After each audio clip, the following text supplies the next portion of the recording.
পুরসভা থেকে সাসপেন্ড কালীচরণ। প্রাক্তন মেয়রের ওএসডি কালীচরণ বন্দ্যোপাধ্যায়কে সাসপেন্ড। পুরসভা থেকে সাসপেন্ড কালীচরণ বন্দ্যোপাধ্যায়। প্রাক্তন মেয়রের ওএসডিকে সাসপেন্ড করা হয়েছে। কেএমসির এমপি ল্যাড দফতরের ম্যানেজার কালীকে সাসপেন্ড। তারাতলা গোডাউন বিপর্যয়ে গ্রেফতার হয় কালী। সিটের হাতে গ্রেফতার হওয়ার পর সাসপেন্ড। কালীচরণকে সাসপেন্ড করলেন পুর প্রশাসক। কথা বলবো, বিশ্বজিৎ রয়েছে আমার সঙ্গে, আরো ডিটেলে জানাবে। বিশ্বজিৎ, কি জানা যাচ্ছে?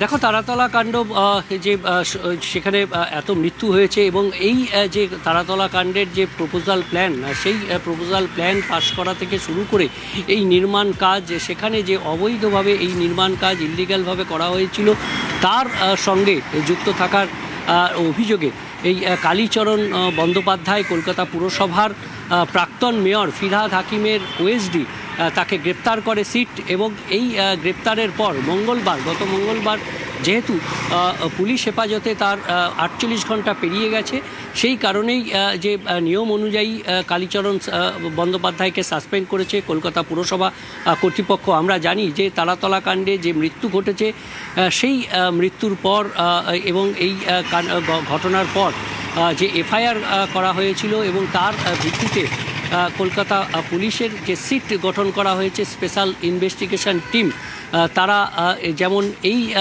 যে তারাতলা কাণ্ডের সঙ্গে যুক্ত বেশ কয়েকজনকে গ্রেপ্তার করা হয়েছে, যেমন এই তারাতলা কাণ্ডে, তেমনি কলকাতা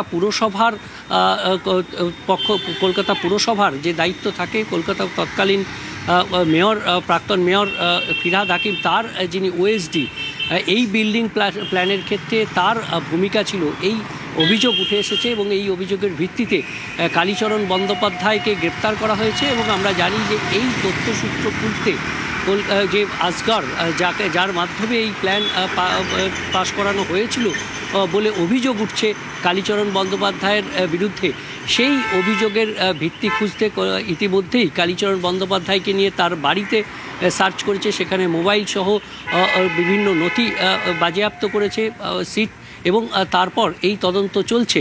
সেই পর্যায়ে দাঁড়িয়ে যেহেতু সরকারি আধিকারিক, তিনি কলকাতা পুরসভার প্রাক্তন মেয়র ফিরহাদ হাকিমের ওএসডি ছিলেন এবং বর্তমানে তিনি এমপি ল্যাডের ম্যানেজার, অর্থাৎ কলকাতা পুরসভা এলাকায় যে সমস্ত উন্নয়নমূলক কাজ সাংসদ কোটার টাকায় হয়, সেই সমস্ত বিষয়গুলো দেখাশোনার জন্য যে একজন ম্যানেজার পর্যায়ের আধিকারিক থাকেন, সেই দায়িত্ব ছিল কালীচরণ বন্দ্যোপাধ্যায়ের উপর। এবং সেই কারণেই কালীচরণ বন্দ্যোপাধ্যায়কে সেই দায়িত্ব থেকে অব্যাহতি দিয়েছে, অর্থাৎ সাসপেন্ড করা হয়েছে কলকাতা পুরসভার পক্ষ থেকে, এমনটাই কলকাতা পুরসভার সূত্রে খবর। তবে এই তদন্তে কালীচরণের কি ভূমিকা ছিল এবং এই তারাতলা বিল্ডিং প্ল্যান শুধু নাকি আরও এরকম অনেক বিল্ডিং প্ল্যানের ক্ষেত্রেই কালীচরণ বন্দ্যোপাধ্যায়ের ভূমিকা ছিল, সেই সমস্ত বিষয়গুলো খতিয়ে দেখছে সিট কর্তৃপক্ষ। তবে কলকাতা পুরসভার তরফ থেকে এই প্রথম বলা যায়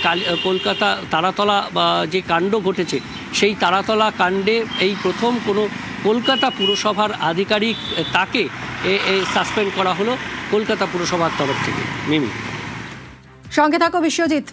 কালীচরণ, এই তারাতলা ট্র্যাজেডিতেই সামনে এসেছিল কীর্তিমান কালীর নাম, এবং এই কালীচরণ নাকি কলকাতা পুরসভার কার্যত মাথা হয়ে কাজ করতো। এই কালীচরণ অনুমতি না দিলে নাকি কোনো প্ল্যান পাস হতো না। একে ইতিমধ্যেই গ্রেফতার করেছে সিট, এবং এবার এই কালীচরণ ব্যানার্জিকে, প্রাক্তন মেয়রের ওএসডিকে সাসপেন্ড করলো পুরসভা।